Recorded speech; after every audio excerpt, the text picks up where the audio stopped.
আচ্ছা, প্রভাবশালী হওয়া মানে কি সারাক্ষণ কথা বলা, সব সময় আলোচনার কেন্দ্রে থাকা?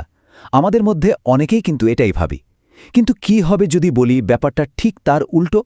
তো প্রশ্নটা হলো, আসলেই কি বেশি কথা বললে বেশি প্রভাব তৈরি করা যায়, নাকি আসল খেলাটা অন্য কোথাও, মানে কম কথার মধ্যে? আসলে বেশি কথা বলে প্রভাব তৈরির যে ধারণাটা, সেটা অনেকটাই একটা ভ্রম, একটা ইলিউশন। চলুন একটু গভীরে গিয়ে দেখি কেন এই ধারণাটা প্রায়ই কাজ করে না। যে কোনো মিটিং বা আলোচনার কথা একটু ভাবুন তো, কি দেখি আমরা?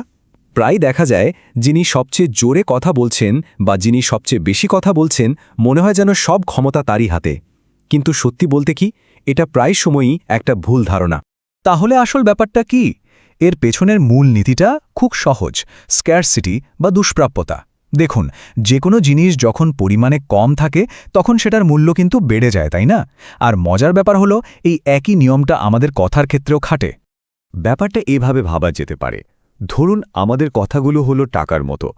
যদি হাতে টাকা আসলেই খরচ করে ফেলা হয়, তাহলে যেমন তার কোনো মূল্য থাকে না, ঠিক তেমনি যদি অনবরত কথা বলা হয়, তাহলে কথার দামও কমে যায়। কিন্তু যদি সেই কথাগুলো ভেবে চিনতে ঠিক জায়গায় বিনিয়োগ করা হয়, তাহলে তার রিটার্নও কিন্তু অনেক বেশি হয়। চলুন দুই ধরনের মানুষের কথা ভাবি। একদিকে আছেন যিনি ক্রমাগত কথা বলেই যাচ্ছেন, ফলে কি হয়, তার কথার প্রভাবটা আস্তে আস্তে কমে যায়, একদম পাতলা হয়ে যায়। আর অন্যদিকে আরেকজন আছেন যিনি খুব বেছে বেছে ভেবে চিনতে কথা বলেন। তার প্রত্যেকটা কথার কিন্তু একটা ওজন থাকে, আর তাকে দেখতেও অনেক বেশি কনফিডেন্ট লাগে। আর এই কম কথা বলার সবচেয়ে বড় অস্ত্রটা কি জানেন? নীরবতা।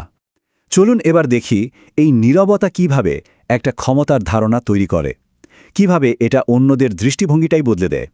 কৌশল করে চুপ থাকাটা বা স্ট্র্যাটেজিক সাইলেন্স, এটা কিন্তু কয়েকটা খুব পাওয়ারফুল মেসেজ দেয়।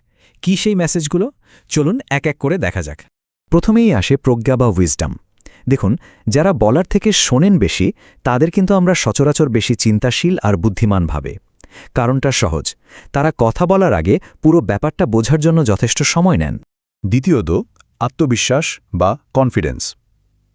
যখন একজন মানুষ চুপ থাকার মুহূর্তগুলো নিয়ে অস্বস্তিতে ভোগেন না, মানে কথা দিয়ে সব শূন্যস্থান পূরণ করার তাগিদ অনুভব করেন না, তখন বোঝা যায় তিনি নিজের জায়গায় কতটা স্থির এবং আত্মবিশ্বাসী।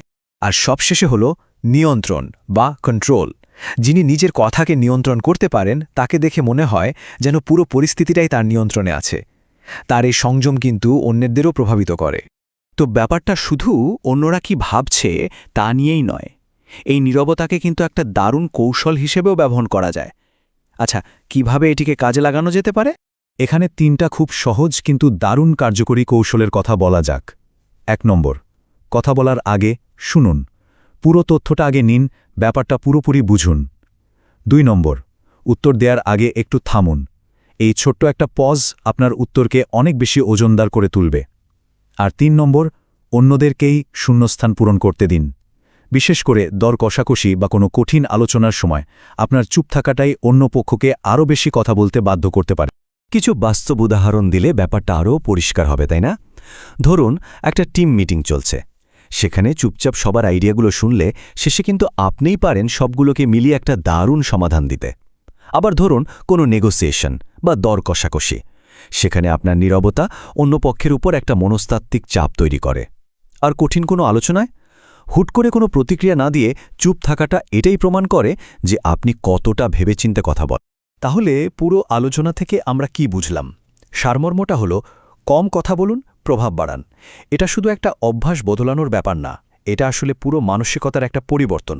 এটা বোঝা যে প্রভাব বিস্তারের জন্য কথার সংখ্যা নয়, কথার মানটাই আসল। তবে এখানে একটা জিনিস পরিষ্কার করে নেওয়া দরকার। এর মানে কিন্তু এই না যে একদমই চুপ করে থাকতে হবে, একদমই না। লক্ষ্যটা হলো যখনই কথা বলা হবে সেই কথার যেন একটা মানে থাকে, একটা ওজন থাকে। কারণ মনে রাখতে হবে, আপনার নীরবতাও কিন্তু কথা বলে। এরও একটা নিজস্ব ভাষা আছে, একটা শক্তি আছে, যা অনেক সময় শব্দের চেয়েও অনেক বেশি জোরালো হতে পারে। এখন প্রশ্ন হলো, সেই নীরবতা দিয়ে কি বলা হবে? এটা কিন্তু ভেবে দেখার মতো একটা বিষয়।